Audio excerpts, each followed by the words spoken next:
Saya pindah ke akun saya yang satu lagi, ya. Nah,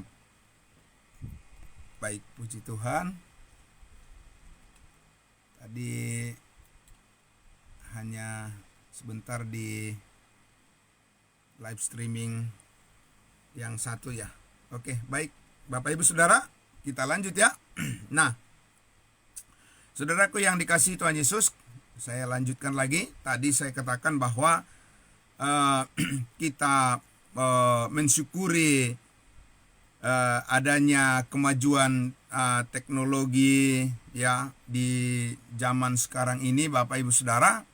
Tetapi kalau kita lihat, ya, justru, ya, dengan adanya kemajuan yang dicapai di peradaban manusia sekarang ini, tidak menghentikan peperangan, tidak menghentikan pertengkaran, tidak menghentikan kebencian, ya, satu bangsa dengan bangsa yang lain, seperti yang kita lihat sekarang ini, Bapak Ibu Saudara, ya.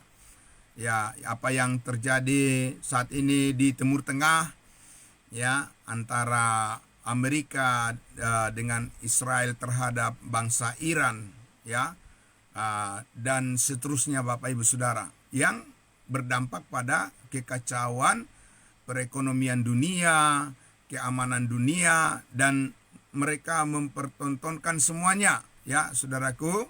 Kita lihat di situ terjadi kebencian satu dengan yang lain dan saling menghancurkan. Nah, saudaraku yang dikasihi Tuhan Yesus, banyak hal, ya, yang bisa kita lihat bahwa memang manusia itu, saudaraku, tidak ada satu keinginan untuk hidup takut akan Tuhan, tetapi membuktikan bahwa memang mereka dipimpin oleh keinginan mereka masing-masing, ya, ingin menguasai segala hal yang mereka anggap bahwa itu adalah untuk memuaskan diri mereka sendiri, dan itu adalah merupakan hal yang bisa membuat mereka menjadi lebih unggul dari bangsa yang lain, dari etnis yang lain, dari suku yang lain, dan berbagai macam hal, Bapak Ibu Saudara, ya. Nah, intinya adalah bahwa memang kita lihat manusia itu dikuasai oleh sifat ego yang sangat tinggi, dan yang menyebabkan banyak timbul kerusakan dan kehancuran di dalam hubungan satu dengan yang lain. Nah, Bapak Ibu Saudaraku yang dikasihi Tuhan Yesus, kita sekarang sebagai orang-orang percaya, sebagai pengikut Yesus Kristus, saudaraku, tentunya harus dengan sengaja, ya, kita memutuskan bagi diri kita sendiri, ya, saudaraku, bahwa kita hanya akan merindukan supaya kita sebagai orang-orang percaya, orang-orang kudusnya Tuhan, mengikuti apa yang Tuhan inginkan saja. Amin. Kita harus membuang ambisi-ambisi kita yang tidak sejalan dengan apa yang Tuhan kehendaki, tidak sejalan dengan kekudusan Allah, ya. Kita membuang dari kehidupan kita, dan kita percaya bahwa Tuhan pasti menolong kita semua, saudara-saudaraku, untuk tetap bisa hidup di dalam kasih dan anugerahnya yang telah dilimpahkan kepada kita melalui iman kepada Yesus Kristus, Tuhan dan Juru Selamat kita, yang telah menghidupkan kita kembali. Amin. Yang telah menghidupkan kita di dalam anugerahnya, dalam kasih karunia-Nya, sehingga sekarang saudara dan saya dilayakkan menjadi orang-orang yang mengambil bagian di dalam kemuliaan Kristus, di dalam kemuliaan Allah, di dalam rencana Allah, ya, yang sebelum dunia dijadikan telah dirancangkan untuk menjadi sumber sukacita dan damai sejahtera saudara dan saya. Dan oleh karena itu, dengan semua orang yang terhubung dengan kita, yang mencintai kebenaran, yang rindu diubahkan oleh setiap, ya, kuasa yang dinyatakan oleh Allah melalui pengertian-pengertian yang benar, yang sungguh-sungguh seturut dengan apa yang Tuhan inginkan, maka saudara-saudara, ya kita semua ini belajar untuk merendahkan hati di hadapan Tuhan, sebab oleh karena pertolongan Tuhan saja, oleh karena anugerah Tuhan saja yang memampukan kita bisa tetap konsisten, ya konsekuen di dalam hal bagaimana kita melayani Tuhan. Amin. Nah, Bapak Ibu Saudaraku yang dikasihi Tuhan Yesus, oleh karena itu, ya kita akan lihat pada pagi hari ini saudara-saudaraku, ya bagaimana sebetulnya apa yang ingin, ya apa yang ingin dijauhkan oleh penguasa kerajaan angkasa, roh-roh di udara, ya iblis dan setan dan dan semua pengikutnya. Sasaran daripada pengalihan, ya daripada penguasa-penguasa kerajaan angkasa itu dari kehidupan manusia itu apa sebenarnya, Bapak Ibu Saudara? Yang mau dijauhkan itu dari mana? Ya tentunya kita bilang ya dari Tuhan. Tapi bentuknya bagaimana, saudara-saudaraku? Caranya bagaimana?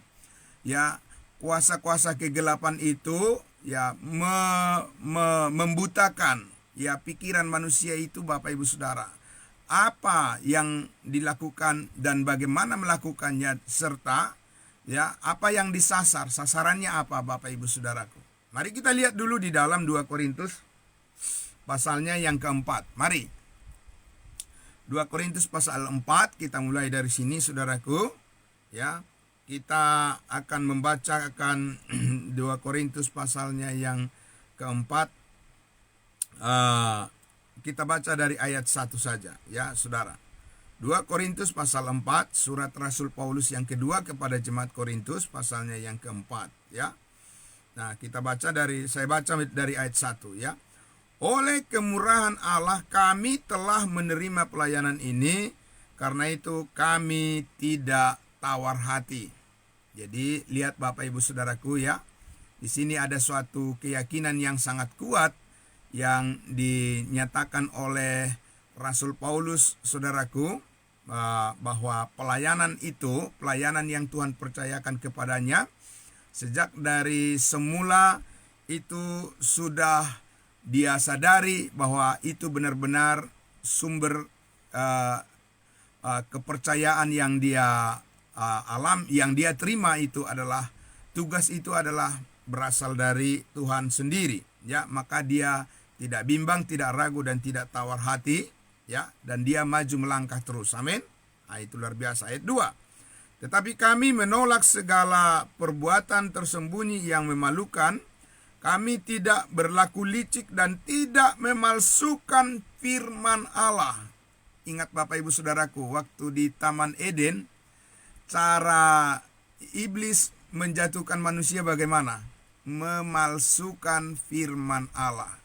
Ya, betul ya Bapak Ibu, ya. Iya. Ya, karena Tuhan bilang kepada Adam dan Hawa, tidak boleh kamu makan buah pohon pengetahuan yang baik dan yang buruk di tengah-tengah taman itu, ya. Tuhan katakan demikian. Tapi ketika Hawa berinteraksi dengan setan, dengan iblis, ya, dengan ular itu saudaraku, di situ iblis, setan sudah memutarbalikan, ya, apa yang Tuhan katakan Tuhan firmankan kepada Adam dan Hawa, ya. Saudaraku, strategi daripada setan adalah memelintir, ya, mengubah kebenaran menjadi dusta. Karena Allah katakan pada saat kamu makan buah pengetahuan yang baik dan yang jahat itu, maka kamu akan mati, ya. Nah, tapi iblis mengatakan apa kepada Hawa? Ya, godaannya adalah, oh tidak benar, Tuhan itu keliru itu, ya. Jangan kamu percaya, sebab kamu Allah itu takut kamu menjadi sama seperti Allah. Maka Allah melarang kamu untuk memakan buah pengetahuan yang baik dan yang jahat itu. Jadi Bapak Ibu Saudara, pemutarbalikan fakta kebenaran itu akan menjadi ya mengubah kebenaran firman menjadi dusta, itu akan menjadi strategi yang paling jitu yang dilakukan oleh iblis setan untuk menjatuhkan manusia, termasuk menjatuhkan orang-orang yang menyebut dirinya hamba-hamba Tuhan. Bapak Ibu Saudara, ya, yang menyebut dirinya pelayan-pelayan, ya, pendeta-pendeta, ya, majelis-majelis atau jabatan-jabatan pemimpin-pemimpin gereja dan sebagainya. Ya, saudaraku, ya, iblis itu tidak perlu menjatuhkan orang-orang yang bukan pengikut Yesus. Untuk apa dijatuhkan? Memang mereka udah jatuh sendiri kan, Bapak Ibu Saudara. Ya, jadi iblis tidak pusing dengan orang-orang yang berada di luar Kristus, yang orang-orang yang belum diselamatkan, orang-orang yang terhilang, orang-orang yang di luar Kristus yang tidak mengenal kebenaran. Iblis dan setan tidak pusing memikirkan mereka. Karena apa? Karena ya mereka memang ada di dalam kegelapan kan. Tetapi saudaraku, ya, bagaimana dengan kita-kita semua, ya, para pengikut Kristus yang selalu merindukan kemurnian kebenaran di dalam kehidupan kita. Maka ya, kitalah yang menjadi sasaran daripada iblis untuk bagaimana supaya kita mempercayai dusta dan mengubah ya kebenaran itu, supaya ya orang-orang yang percaya dijauhkan dari kesetiaan ya kepada Allah. Nah, bagaimana taktiknya, strateginya, tekniknya bagaimana? Apa yang dilakukan oleh iblis, Bapak Ibu Saudara? Iblis bukan menghapus agama-agama ya di dunia ini, dia tidak akan menghapuskan itu. Ya, saudaraku, dia memeliharanya. Ya, memelihara berbagai agama-agama, komunitas-komunitas kepercayaan. Ya, Bapak Ibu Saudara, ya, iblis tidak akan terlalu risau, ya, tidak terlalu masalah bagi dia itu, Bapak Ibu Saudara, ya, dan dia akan membiarkan itu semua berkembang. Tapi ada satu hal yang diinginkan dan berhasrat iblis dengan kuat untuk mengubah sesuatu di dalam kehidupan manusia di dunia ini. Apa itu, Bapak Ibu Saudara? Kita lihat dulu ya. Kita baca selanjutnya. Dikatakan di situ ya, saudaraku, tadi Paulus katakan, kami tidak berlaku licik dan tidak memalsukan firman Allah, sebaliknya kami menyatakan kebenaran, dan dengan demikian kami menyerahkan diri kami untuk dipertimbangkan oleh semua orang di hadapan Allah, dipertimbangkan, diuji ya di hadapan manusia. Saudara, kalau mengatakan saudara benar kehidupan dan apa yang saudara percayai, kalau saudara katakan itu benar, jangan takut untuk ya menyaksikannya kepada semua orang. Amin. Ya, jangan takut Bapak Ibu Saudara, karena kebenaran itu akan tetap benar sekalipun orang lain tidak menerima, tidak mempercayainya. Tapi kebenaran itu akan tetap benar sebab Yesus Kristuslah kebenaran itu. Amin, Bapak Ibu Saudara. Ya, Yesus mengatakan, akulah jalan, kebenaran, dan hidup. Ya, jadi ketika kita menyaksikan tentang pengorbanan Yesus Kristus, tentang salibnya yang telah menebus dan mengampuni segala dosa, ya, dan untuk yang memanggil, yang percaya untuk pasti memperoleh hidup yang kekal di dalam Yesus Kristus, bahwa keselamatan itu adalah bukan karena perbuatan baik yang kita lakukan, tapi karena anugerah Allah yang diberikan secara cuma-cuma. Saudaraku yang dikasihi Tuhan Yesus, kesaksian itu harus kita sampaikan terbuka kepada semua orang. Entah orang mempercayainya atau menolaknya, itu bukan urusan kita, Bapak Ibu Saudara. Yesus pun tidak memaksa ya orang-orang yang mendengarkan pengajarannya untuk percaya kepadanya. Tidak dipaksa, Bapak Ibu Saudara. Tapi semua pasti diberikan ya kesempatan untuk memilih mempercayai kebenaran atau mempercayai dusta. Nah, tugas kita Bapak Ibu Saudaraku adalah bagaimana kita ya menjelaskan kebenaran tentang Yesus Kristus kepada semua orang, dan kebenaran itu tidak akan menyesatkan mereka, tapi memberkati hidup mereka, menyelamatkan hidup mereka, setiap orang yang percaya kepada kebenaran Allah.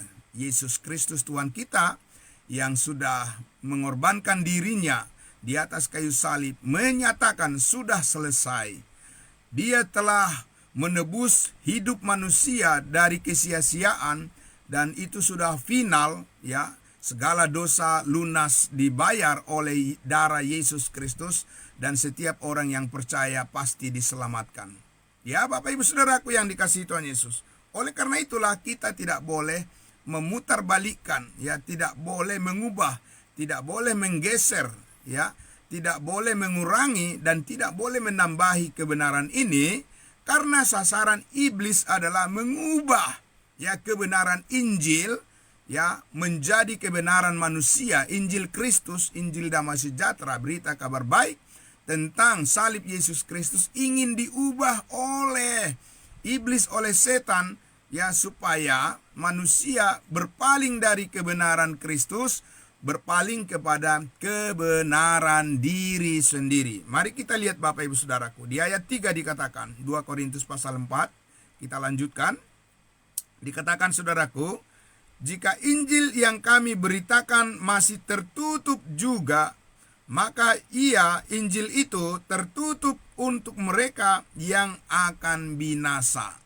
Jadi saudaraku, bukan Allah tidak mau menyelamatkan semua manusia, tapi manusia itulah yang menutup hatinya, ya, rapat-rapat, menutup pikirannya dan menutup telinganya, ya, saudaraku, menjauhkan, ya, pendengaran mereka dari kebenaran Injil Kristus. Karena iman timbul dari pendengaran, maka manusia itu terus, Bapak Ibu Saudaraku, ya, diseret oleh kuasa iblis supaya tidak ada kerinduan untuk mendengarkan firman Tuhan. Lihat saja Bapak Ibu Saudaraku, ya, di zaman sekarang ini, ya, saudaraku, orang bisa berjam-jam bermedia sosial, Bapak Ibu Saudaraku, putar ini, putar itu, buka ini, buka itu, komen ini, komen itu. Ya, Bapak Ibu Saudaraku, semua pikiran manusia campur aduk, diaduk-aduk di sana. Semuanya, segala macam kepintaran manusia dipertontonkan di sana, sangat luar biasa, Bapak Ibu Saudaraku, ya. Ya, semuanya manusia mencari kesenangan di media sosial. Tapi Bapak Ibu Saudaraku yang dikasihi Tuhan Yesus, berapa banyak orang, saudaraku, yang saat ini, ya, merelakan dirinya untuk bangun di pagi hari untuk bersama-sama mendengarkan firman kebenaran. Berapa banyak orang, Bapak Ibu Saudaraku? Ya, hanya sedikit orang yang mempunyai kualitas seperti itu. Amin. Dan biarlah saudara dan saya menjadi bagian dari orang-orang yang memang benar-benar pilihan daripada Tuhan. Kita adalah orang-orang percaya yang memang sengaja menyadari, ya, akan keberadaan daripada kehidupan kita terbuka, ya, saudaraku, kepada semua orang, kesaksian kita bahwa kita adalah orang-orang yang telah diselamatkan, bukan orang-orang yang akan binasa. Amin. Nah, saudaraku yang dikasihi Tuhan Yesus, oleh karena itu dikatakan, ya, di ayat 3 dan 4 tadi saya bacakan lengkap dulu, ya. Jika Injil yang kami beritakan masih tertutup juga, maka Injil itu tertutup untuk mereka yang akan binasa, yaitu orang-orang yang tidak percaya, yang pikirannya telah dibutakan oleh ilah zaman ini, sehingga mereka tidak melihat cahaya Injil tentang kemuliaan Kristus yang adalah gambaran Allah. Jadi tahukah Bapak Ibu Saudaraku, apa yang disasar, apa sasaran, apa target-target daripada iblis untuk menyesatkan manusia, Bapak Ibu Saudaraku, ya, bukan membuat manusia itu menjadi tidak beragama, menjadi tidak rajin melakukan peraturan-peraturan manusia, bukan membuat manusia itu, Bapak Ibu Saudaraku, tidak pergi beribadah dan tidak berdoa, atau bukan menghentikan manusia itu, Bapak Ibu Saudaraku, untuk berbuat baik. Tidak, Bapak Ibu Saudaraku, iblis membiarkan itu semua, ya, semuanya itu setan tidak akan mengganggu gugat itu, Bapak Ibu Saudaraku. Tapi yang diinginkan dan ingin dilakukan oleh iblis adalah memutarbalikkan kebenaran tentang salib Kristus, Bapak Ibu Saudara. bagaimana itu memutarbalikkan kebenaran tentang salib Kristus? Saudaraku yang dikasihi Tuhan Yesus, ya, kita masih berada di posisi di Efesus pasal 2, belum sampai ke ayat 8 dan 9, dan hari-hari yang akan datang kita akan sampai membahas betapa sangat luar biasa ya kebenaran di Efesus 2 ayat 8 dan 9 yang mengatakan bahwa sebab karena kasih karunia kamu diselamatkan oleh iman, melalui iman, itu bukan hasil perbuatanmu, bukan hasil usahamu, tetapi pemberian Allah. Itu bukan hasil pekerjaanmu. Jangan ada orang yang memegahkan diri. Kebenaran inilah yang akan diputarbalikkan oleh iblis dan setan serta semua pengikutnya, supaya ya orang-orang beragama, bahkan orang-orang beragama Kristen pun, saudaraku, ya, mereka percaya bahwa dengan perbuatan-perbuatan baiklah manusia itu akan diselamatkan dari dosa dan dari hukuman yang kekal. Dari mana kita tahu, Bapak Ibu Saudara? Ya, coba tanya saudaraku, ya, orang yang kita kenal, teman kita atau siapa, ya, tetangga kita. Ya, tanyakan Bapak Ibu Saudara pertanyaan ini. Ya, kalau kamu bertemu Tuhan besok, lalu Tuhan menanyakan kepadamu, kenapa aku harus menerima kamu di surga? Ya, kalau Tuhan menanyakan pertanyaan itu, apa jawabannya Bapak Ibu Saudara? Ya, apa jawaban manusia kalau Tuhan tanya? Ya, kalau aku harus menerima kamu untuk masuk surga, ya, apa alasannya? Ya, kalau Tuhan tanya begitu, apa alasannya Bapak Ibu Saudara? Ya, saudaraku yang dikasihi Tuhan Yesus, tentu semua akan menjawab, ya, dan intinya adalah sama, yaitu adalah karena aku sudah menjadi orang yang baik. Dan ketika Yesus di bumi, Bapak Ibu Saudara, ya, banyak orang yang bertanya kepada Yesus, dan di dalam hatinya selalu tersimpan adalah apa? Bahwa aku diterima, ya, ke dalam kerajaan Allah, ke dalam hidup yang kekal adalah karena aku sudah menjadi orang yang saleh, ya, orang yang taat beragama, ya, sudah menjadi orang yang mendapat pujian dari banyak orang, sudah mempunyai kedudukan sebagai pemimpin dan berhasil, ya, secara harta duniawi saya mempunyai ini dan itu, dan secara kedudukan jabatan dan secara keagamaan atau secara spiritualitas saya sudah menjadi orang yang baik. Itu yang ada di dalam pikiran manusia, Bapak Ibu Saudaraku, untuk menjawab pertanyaan Tuhan, mengapa aku harus menerima engkau masuk surga? Nah, dari mana kita tahu Bapak Ibu Saudaraku? Karena itulah yang manusia lakukan, ya. Ya, manusia berpikir bahwa dengan dia melakukan berbagai macam amal, perbuatan baik, ya, berpuasa, berdoa, ya, bahkan rajin melayani, rajin ke gereja, rajin berbuat baik, menolong sesamanya, ya, manusia berpikir itulah yang alasan bagi Tuhan, ya, menerima setiap orang untuk masuk ke dalam sorga.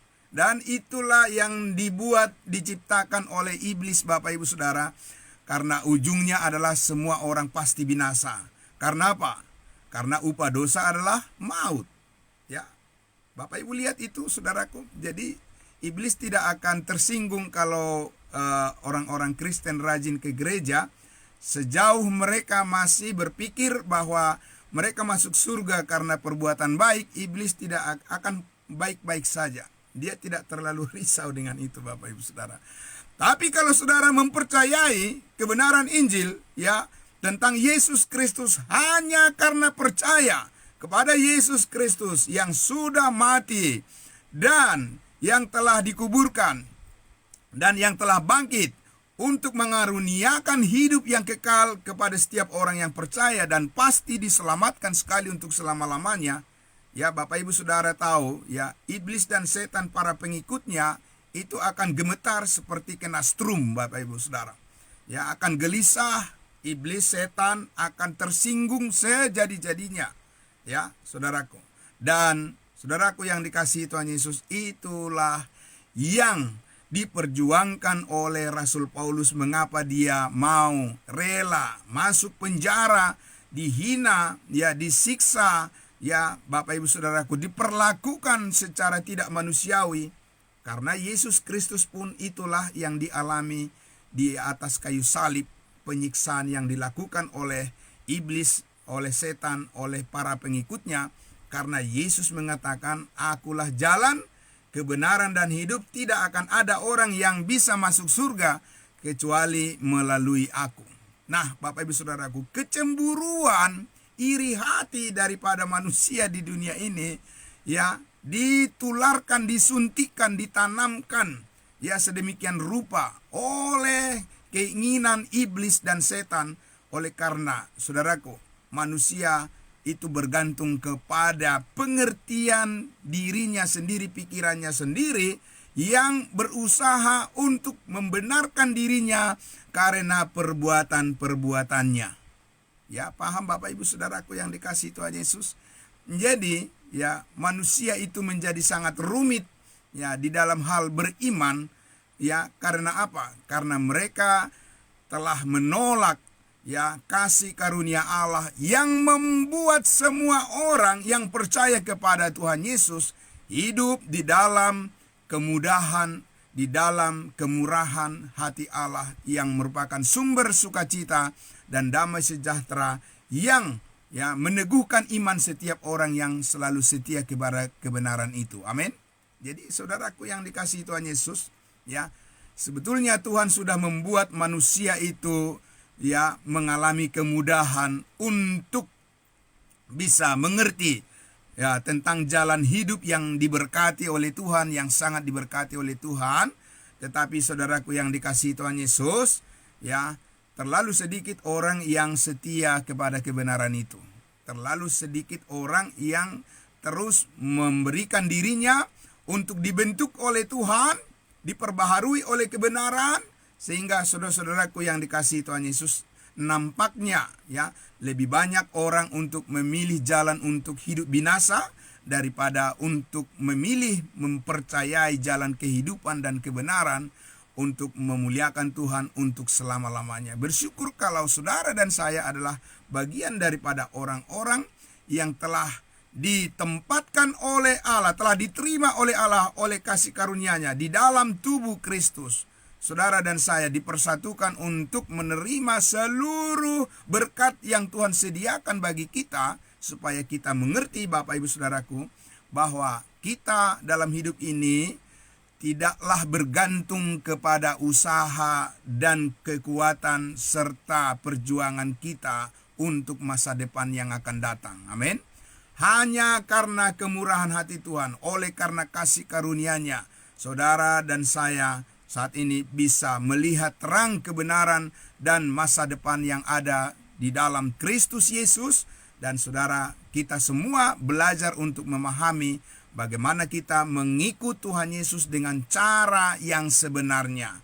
Amin. Kita bukan orang yang menjadi ikut-ikutan, Bapak Ibu Saudaraku. Bukan ikut-ikutan, tapi benar-benar menjadi pengikut Kristus yang setia, yang mengerti jalan hidup dan rahasia-rahasia Allah yang dibukakan, disingkapkan oleh firman-Nya. Dan apapun persoalan masalah yang kita hadapi dalam kehidupan kita ini, ingatlah Bapak Ibu Saudaraku, ya, ada pujian mengatakan hidup ini adalah sementara, ya. Tapi hidup ini walaupun sementara, hidup ini harus kita pakai untuk melayani Tuhan saja. Sebab tiba waktunya nanti, suatu saat nanti, kalau saudara dan saya, ya, sudah tiba waktunya kita sekalipun mengalami kelemahan secara fisik, ya, saudaraku, karena di masa tua kita, saudaraku, kita tidak bisa mengelakkan bahwa, ya, bagaimanapun kita pasti mengalami penurunan fungsi-fungsi daripada secara jasmania, saudara-saudaraku, ya, pendengaran, penglihatan, ya, dan segala sesuatu yang kita alami di dunia ini mengalami penurunan di dalam pandangan-pandangan kita secara jasmani, tapi hati kita masih tetap terang, diterangi oleh firman Tuhan, dan kita tetap masih melihat masa depan kita di dalam Tuhan. Sungguhlah indah dan sungguhlah sangat diberkati. Dengan demikian saudara dan saya tetap bisa setia untuk bersyukur senantiasa di dalam segala hal di hadapan Tuhan. Menjadi berkat bagi banyak orang adalah kerinduan kita. Selagi masih ada kesempatan, biarlah hidup kita ini menjadi berkat bagi banyak orang. Amin. Mari kita berdoa. Bapa di dalam surga, terima kasih. Kami membutuhkan banyak waktu untuk kami terus memahami, menelusuri semua bagian-bagian daripada firman Allah secara utuh untuk menegakkan dan menegaskan di dalam kehidupan kami bahwa kami rindu supaya biarlah pimpinan daripada Roh Kudus selalu memberikan pencerahan bagi kami semua orang-orang kudus-Mu, supaya kami tetap fokus kepada panggilan daripada Allah, panggilan kudus-Mu untuk kami mengerjakan pelayanan yang Tuhan percayakan dengan penuh kesetiaan, karena Yesus Kristus adalah teladan hidup kami yang penuh kesetiaan dan yang akan menolong kami di dalam segala hal untuk memahami jalan-jalan kehidupan yang rahasia-rahasia yang telah Tuhan bukakan bagi kami sebagai dasar kami untuk tetap mengerjakan segala sesuatu sungguh-sungguh seperti untuk Tuhan dan bukan karena manusia. Kami bersyukur ya Bapa di surga. Tuhan berkati setiap saudara-saudara kami yang telah berkenan bergabung bersama-sama di pagi hari ini. Tuhan berkati kehidupan mereka semuanya. Dan biarlah Tuhan Yesus kebersamaan kami terus-menerus di hari yang akan datang akan menjadi sumber daripada berkat yang besar yang daripada Tuhan untuk dinyatakan di tengah-tengah kehidupan kami sebagai tubuh Kristus. Dan kami percaya kasih karunia Tuhan akan selalu mencukupkan apa yang kami perlukan. Di dalam nama Tuhan Yesus kami berdoa dan bersyukur. Amin. Terima kasih. Selamat pagi saudara-saudaraku semuanya. Tuhan memberkati kita. Ya saudaraku, ya tetap semangat. Biarlah segala pekerjaan yang kita lakukan hari ini, Tuhan yang membuat berhasil sesuai dengan apa yang Dia kehendaki bagi kehidupan kita. Amin. Shalom saudaraku. Shalom semuanya. Terima kasih.